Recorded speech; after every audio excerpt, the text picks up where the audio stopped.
என வந்த தேவதையே சரிபாதி நீ அல்லவா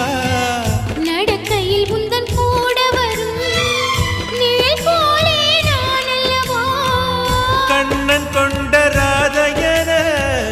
ராமன் கொண்ட சீதையன மடி சேர்ந்த பூரதமே மனதில் வீசும் மாருதமே நன்றி சொல்ல உனக்கு வார்த்தை இல்லை எனக்கு நான் தான் மயங்குறேன் என்னுடைய மனச தந்து விட்ட பிறகும் ஏமா கலங்குற நெடுங்கா